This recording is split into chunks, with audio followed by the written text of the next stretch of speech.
E começamos o Itália Viva, o programa que resgata a italianidade, essa intensidade italiana que nós vamos hoje trazer através de uma entrevista com o Conselheiro Nacional de Cultura, Paulo Leônidas, e com nossa querida Cris Forte. A nossa conversa com Cris Forte.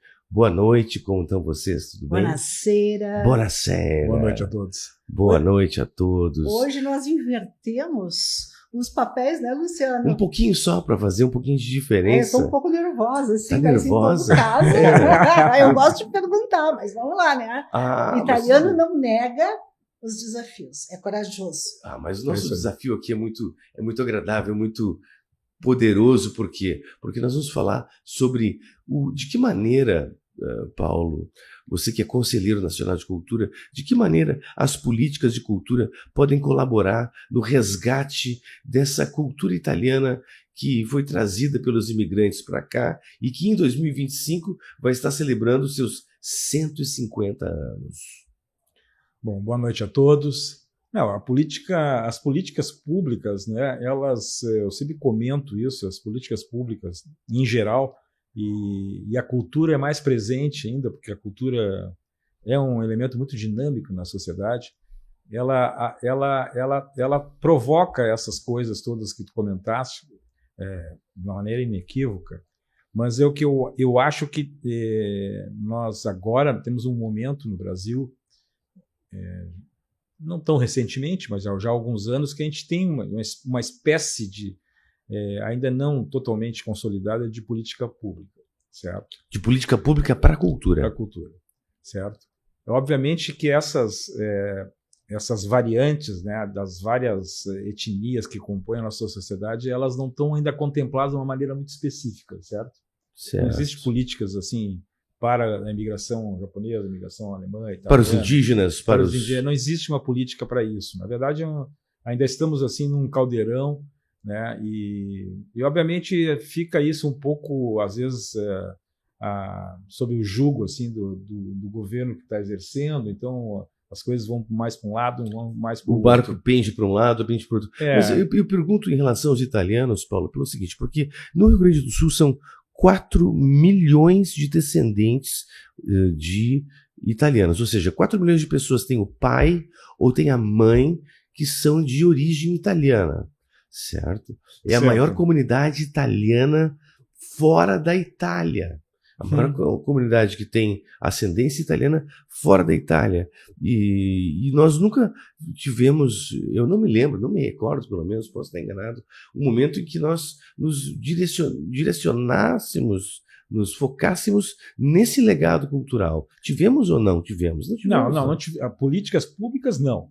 Há incentivos aqui, acolá, em algumas efemérides tu consegue extrapolar isso, né? O que eu acho em relação às políticas públicas, claro que é importante ter o legado, né? A gente tem aqui um legado aqui no Sul enorme, assim, né, da imigração italiana, e a gente construiu um imaginário, né, sobre esse personagem que veio para cá, né, com todos esses adjetivos de ser uma pessoa que veio aqui disposta a vencer, a vencer todos os obstáculos, né? Então tem um imaginário assim daquele que migrou para cá, né, forçosamente por circunstâncias sociais na Itália na época, né, e que isso ficou impregnado em nós, certo? Então o que eu vejo muito tu falaste em resgate, é saber, a gente talvez a gente criou um imaginário, certo? De um personagem, né? Que a gente vê muito em filmes. Através até do cinema, né? Um pouco caricato, às vezes. Tipo um pouco assim, o Paulo, o Poderoso Chefão, Dom Corleone. Eu aqui no Sul mesmo, a gente vê alguns filmes, o cinema é mais pródigo nisso, de mostrar e tal. Um pouco caricato, assim, e tal, né? Mas, de qualquer jeito, criou-se um imaginário desse imigrante italiano aqui no Sul, né? A gente pode até imaginar ele formalmente, assim, o camponês com o seu chapéu, né, na lavoura, colhendo uvas, colhendo uva e tal. Isso é rotina, isso, né? Eu acho que a gente tem que romper um pouco isso também. Sim. Né? Porque o que aconteceu? A gente criou nada, não estou me antepondo a isso, eu só estou querendo agregar a esse imaginário outras coisas. A gente ficou muito no imaginário do Campônio, certo? né? E parece que esse imaginário só persiste nesse cenário. Eu acho que as políticas públicas também tinham que se voltar para o legado que aconteceu a partir, digamos, já do estabelecimento deles aqui, e quanto eles contribuíram para a cultura, certo? Porque a gente não tem isso, né? Quantidade de artistas que vieram de lá, de mestres, né, artesões, pessoas até que porque não foi só na agricultura, não, na indústria houve uma colaboração. Então, a gente tem esse imaginário de que vieram aqui os colonos, a uva e tal, né? O que não é incorreto, mas assim, a gente tem muito mais que isso. Isso eu acho uma falha na nossa observação, certo? Porque a gente tem, já no final do século XIX e todo o século XX, enormes artistas, pessoas com enorme talento aqui no estado, todas oriundas disso. E essa compilação desse novo legado, digamos assim, certo? Isso não existe, certo? Não existe. Por outro lado, também tem uma outra coisa, eu acho que as políticas públicas não exploram, e que aqui a gente falta muito. A gente fica nesse legado histórico, assim, praticamente essa visão mais do final do século XIX, a partir de 1870, 60 e tal. Mas eu acho que a gente não tem política pública para dialogar com a Itália, porque a gente não sabe o que está acontecendo na cultura. E dialogar é muito mais do que ter uma estátua, é muito mais do que... É dialogar mesmo, a gente não sabe o que acontece na cultura na Itália. A gente não abre janelas. A gente não dialoga com os artistas de lá. A gente não traz o cara para cá. O que seria esse diálogo? Intercâmbio de cinema, intercâmbio... De todas as áreas, entendeu? Saber o que está acontecendo, né? E trazer para cá. Isso eu acho que falta, entendeu? Porque a gente fica muito atrelado a essa ideia da imigração, que é fundamental para o nosso desenvolvimento, mas eu acho que aconteceu muita coisa nos últimos 150 anos, certo? Depois disso, certo? Com certeza. Lembrando agora, uma das figuras italianas recentes, muito ligadas à arte, é Aldo Locatelli. Com certeza, com certeza. Que é um pintor fantástico, que é um pintor que, na minha opinião, representa o surrealismo em Porto Alegre de uma forma incrível, não é reconhecido fora do Brasil, de forma muito fracamente, né? E a produção dele é de uma qualidade indiscutível. Vamos pegar o Aldo Locatelli, tá? Que é uma pessoa que eu prezo bastante, um grande pintor. Ele veio para o Sul, né, indicado, né, pelo Vaticano, né? Ele fazia lá já restauros de igrejas, né? Sim. E ele veio para cá a mando de uma dessas corporações aí católicas, e aqui se estabeleceu, né? Mas tu vê que a obra do Locatelli, ela sempre ficou também, como a gente às vezes cria umas gavetas, a gente sempre pensa na obra do Locatelli, que estão espalhadas pelo estado aí, maravilhosas, né?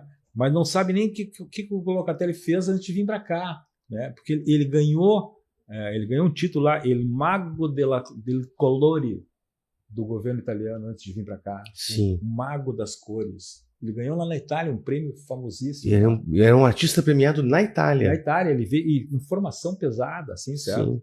E ele restaurou obras importantes né, que precisavam ser restauradas em algumas igrejas, então ele andava para lá e para cá.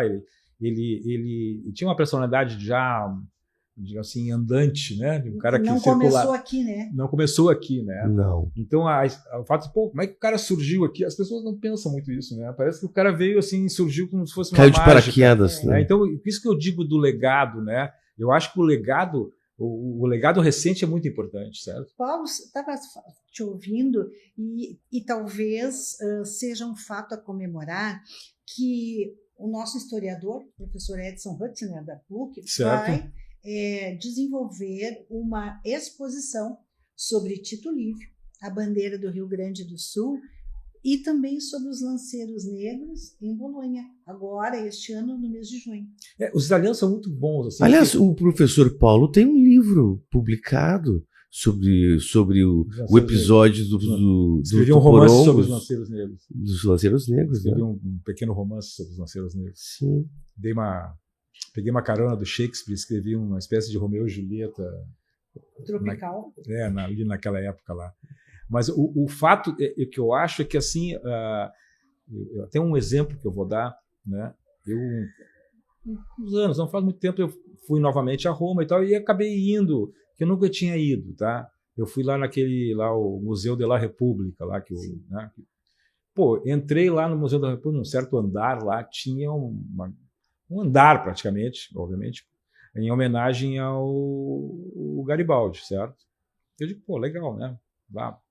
Qual a minha surpresa? Entro lá no ambiente expositivo, né, enorme, salões, Palácio da República. Tinha tudo sobre o Rio Grande do Sul. Tinha tudo sobre o Rio Grande do Sul. Tu não acredita. Tinha a bandeira, tinha os ponchos, tinha as fotos, tinha a descrição das batalhas aqui. Toda a Guerra dos Farrapos, documentada fartamente, certo? Sim. E eu fiquei assim, mas onde é que eu vejo isso no Rio Grande do Sul? Quando é que eu vejo isso sobre a Itália, por exemplo, no Rio Grande do Sul? Ou mesmo sobre diálogo, a própria né? Revolução Farroupilha no Rio Grande do Sul, né? Exato. Entendeu? Claro. E lá tinha até o poncho do Garibaldi, tinha as roupas que ele usou. Que é um herói também lá, né? Não, é o cara que reunificou a Itália, né? E sobre a Anitta? Tinha algum Não, tinha tudo sobre a Anitta também, era assim, era completo, assim, certo? Os italianos são muito bons nessas coisas, né? E é uma homenagem, né? Mas eu fiquei estupefato pela quantidade de informação sobre o Rio Grande do Sul e a Guerra dos Farrapos, a participação dele, das fotos, de coisas, né? Tudo, né? Antes de ele voltar para a Itália, né? E eu fiquei pensando assim, que a gente não tem esse diálogo, né? É engraçado, falta diálogo. O diálogo, né? Ou seja, voltamos à questão do diálogo. Falta esse diálogo ítalo-gaúcho mais tu vê, próximo. Pô, tu tem um potencial enorme aqui, a gente de artistas aqui e artistas lá. Tu vê que esse intercâmbio, esse reconhecimento das nacionalidades não existe, né? Ainda ficamos, de novo, voltando ao nosso início da conversa, ainda ficamos atrelado um pouco, nada contra, mas eu acho insuficiente, atrelado ainda a um legado do imaginário. O iote fica um pouco trabalhando em cima disso, mas eu acho que acaba ficando uma espécie de porta giratória da história, porque a gente não parece que não anda para frente, né? E a gente passou os últimos, desde a Segunda Guerra Mundial, a gente não tem contato mesmo com a Itália. Assim, contato eu digo de fruição, entendeu? De ir caravanas para lá, caravanas para cá, ter essa intersecção cultural também. A gente não tem isso. Que é econômica também, né? É econômica também, né? De levar grupos para lá, trazer grupos para cá. Só que tu não tem política pública que estimule. Eu acho que ninguém pode também de pegar as coisas e fazer por si, né? Passa muito pela iniciativa, assim, existe alguns embriões que advêm da iniciativa privada. Em 2019 se fez aqui em Porto Alegre o Festival Calabres e esse festival trouxe uma delegação com 48 artistas italianos para uma peça. Lotou o Dante Baroni, inclusive com pessoas que não eram habituês da própria comunidade italiana. Veja que interesse que tem.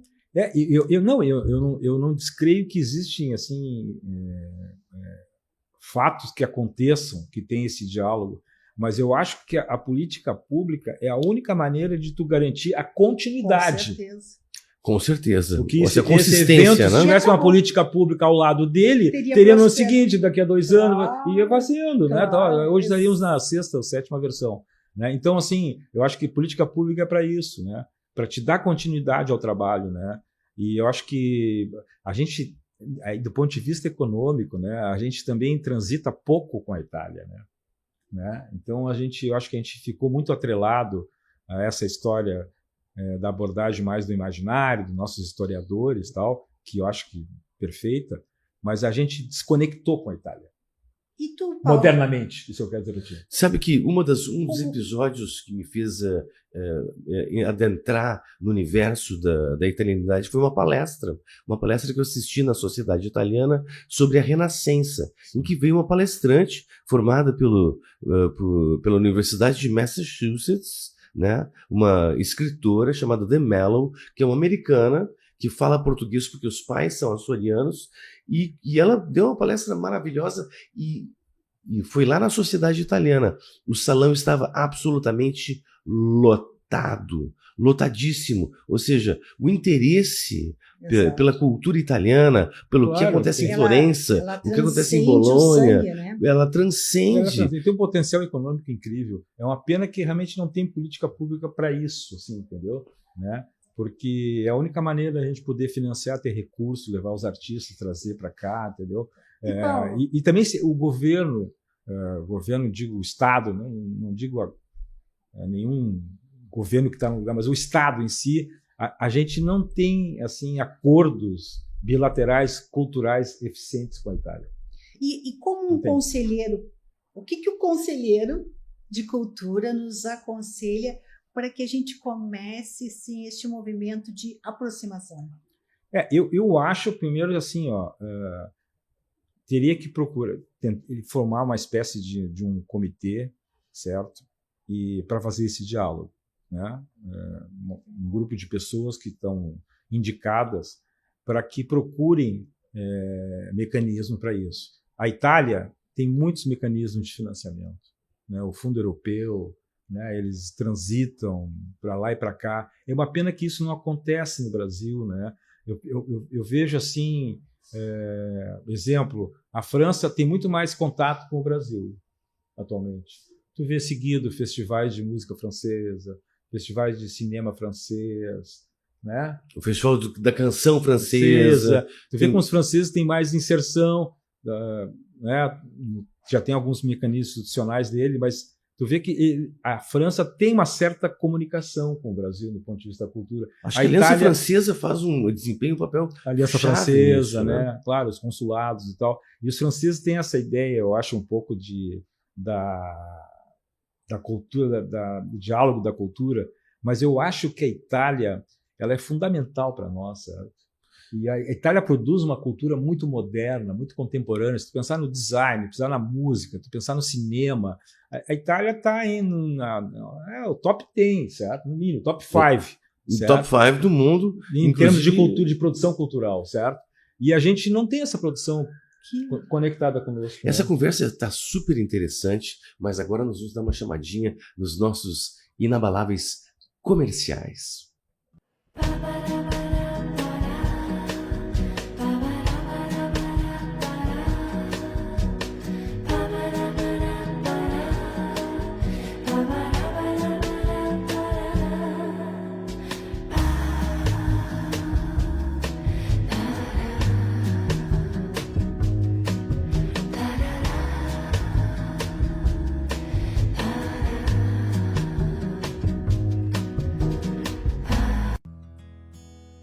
Cada gota de água vale muito e precisa ser reservada. Por isso, a Assembleia Legislativa vai debater o uso racional dos nossos recursos hídricos. Ao incentivar a reservação da água, a irrigação é otimizada, beneficiando a agricultura, a pecuária, a piscicultura e a sua vida. Assembleia Legislativa. Cada gota conta. E voltamos com o Itália Viva, esse programa que traz a intensidade, a beleza e a diversidade dos aspectos da cultura italiana aqui para nós que moramos no Rio Grande do Sul e para todo mundo que acompanha esse programa em qualquer lugar do mundo através do YouTube. Aliás, se você está acompanhando esse programa pelo YouTube, dá uma clicadinha ali no like, na curtida e assina o nosso canal. Então, Paulo, estávamos conversando sobre o diálogo da cultura ítalo-gaúcha com a cultura italiana, do diálogo do Rio Grande do Sul com a Itália. Esse diálogo pode ser aprofundado através de políticas públicas e o resultado disso pode ser, inclusive, econômico, é isso? Com certeza. A gente passou um bom tempo da nossa história resgatando a memória, certo? Eu acho que nós tivemos um processo republicano, assim, que foi em busca de lideranças, de novos heróis, né? A República ela descobriu, entre aspas, heróis e refez heróis e tal, e também descobriu o legado da imigração, né? Foi a República, assim, ela entendeu a importância eu digo a República Velha, né? Até 1930. Mas eu acho que a partir dali, esse resgate, que foi muito importante, ele impregnou o século XX e a gente não conseguiu sair simplesmente do resgate histórico. né? E não permeou isso aí com outros caminhos, como os sociais, econômicos e outros com a Itália, entendeu? A gente perdeu essa conexão ao longo do tempo. Né? E como se reestabelece essa conexão? Quais são os caminhos de se reestabelecer esse diálogo, na tua opinião? Olha, eu acho que ele tem que ter uma base que seja dual, seja dos dois países, né? Então teria que ter um acordo internacional, bilateral, cultural, coisa que o Brasil não tem, com programação, verba dos dois países, uma espécie do fundo, né? Uma espécie de fundo, um fundo comum. Um fundo comum dos dois países para fomentar esse transbordo de cultura para lá e para cá, né? Então isso não tem no Brasil, né? E tem que se fazer isso para poder, senão não adianta, a gente vai ficar com experiências isoladas aqui e acolá, mas acaba não tendo continuidade, né? Então, assim, a gente tem muita coisa também. A Itália, 2.500 anos, muita cultura, mas aqui nós temos muita cultura para os italianos também. Inclusive provocada pela própria imigração italiana. Certamente. Né? Certamente. Sabidamente que... tu vê, o próprio acordeon, certo? Que é um instrumento que veio com os italianos, certo? Não havia acordeon no Rio Grande do Sul. Não, antes dos italianos não. Não, certo? Sim. E hoje, esse acordeon está incorporado às tradições folclóricas gauchescas. Certo? Tanto que se percebe a percepção do gaúcho de que o acordeon é um instrumento gaúcho. Não. Não é, não. É um instrumento italiano. Então, assim, essas coisas que a gente as pessoas não sabem das origens, né? Então, a gente podia ter um grande festival de acordeonistas italianos e brasileiros, né?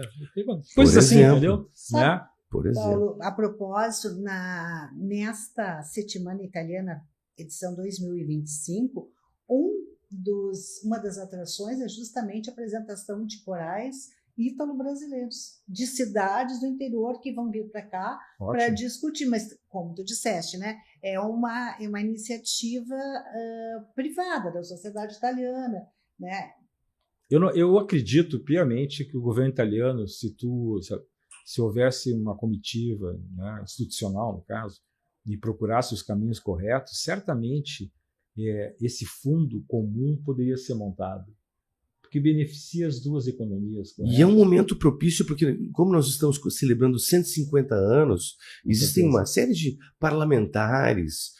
Ouvi falar, por exemplo, do ex-ministro Onyx Lorenzoni, que estava na Itália tratando dos 150 anos, do deputado Rodrigo Lorenzoni, que estava na Itália tratando, o deputado Pazin, que estava no episódio anterior, que está encabeçando, que montou uma frente parlamentar dos 150 anos. Ou seja, existe uma movimentação institucional o suficiente forte que poderia ter entre suas pautas a formação de um fundo e de um acordo bilateral com que o país, italiano. digamos, aporta anualmente um certo valor, cada país. Claro. Porque no cinema, tá, só uma experiência, a gente tem acordos com Portugal, a gente tem acordos com a Espanha. Tu consegue coproduzir, porque tem um fundo que os dois países colocam. Sim. Então, assim, 70% de um país, 30% do outro e tal. Eu não vejo isso em relação à cultura italiana especificamente, entendeu? Poderia perfeitamente acontecer. Com o cinema nacional faz. Quem sabe a gente não lança, Paulo Leone? Justamente essa ideia. Uma das pautas. Movimento de formatar um fundo esta cooperativo comissão cultural, entendeu? Né? Aqui no Itália. Que berço melhor não poderia ser do que o nosso. O Fundo Cooperativo Cultural Brasil-Itália, né? Inclusive, o que estava se discutindo no episódio anterior do Itália Viva é a vinda da primeira-ministra italiana ao Brasil. Ou seja, esta é justamente a movimentação institucional que pode gerar essa força. Claro, política. Com certeza. Né? Eu acredito muito nessa possibilidade. Eu sou um cara otimista, assim. Eu gosto de desafios. Eu acho que está caindo de maduro um fundo desse, certo? Os dois países estão interessados, são economias que transitam muito, né? E a cultura não consegue transitar. Isso é interessante, né? Tu vê assim, a gente tem aí secretarias que lidam com exportação, Ampex, não sei o que mais, mas a cultura não tem isso, né? Essa exportação. Essa né? exportação e importação, né? Esse intercâmbio. A gente não tem né? esse mecanismo, não tem a indústria do sabonete, entendeu? É engraçado isso, mas a gente não conseguiu passar para esse. E quando a gente fala cultura, a gente está falando de gastronomia, a gente está falando de design, a gente está falando de moda. Numa das palestras que foram feitas na Sociedade Italiana sobre negócios, empreendedoras lamentaram assim que foram à Itália para o movimento, mas não tiveram nenhum apoio, então chegaram lá assim, sabe? Se tivesse essa ponte, essa aproximação, quantos negócios não poderiam ser gerados? Exatamente. Né? Então, assim, tu vê, eu já fui em umas feiras de negócio na Itália, principalmente na área de design, os italianos são maravilhosos. Aí tu vê como tem coisa que a gente poderia transitar nessa área do design, né? Os italianos são fabulosos nisso, mas a gente não transita. Eu estava comentando aqui no intervalo uma coisa também que a gente tem aqui, que é a língua, esse dialeto italiano, que é uma coisa inusitada, inédita no mundo, né? Um dialeto italiano criado além mar. Eu não conheço nenhum lugar do mundo que tenha isso, certo? Né? E é uma coisa que tem tido bastante apoio, assim, regional. Sim. Eu, como conselheiro de Estado na época, a gente aprovou vários projetos de curta-metragem, edições de livros em italiano e tal, né? Mas eu acho que os italianos mesmos sabem pouco sobre isso. Eu acho que hoje Paulo... Mas olha que nada é por acaso, né? Eu tenho essa percepção que eles sabem pouco sobre isso. Que hoje foi uma das conversas aqui que aconteceram no Itália Viva, que gerou propostas extremamente inovadoras, como a criação de um fundo cooperativo das culturas italiana e gaúcha.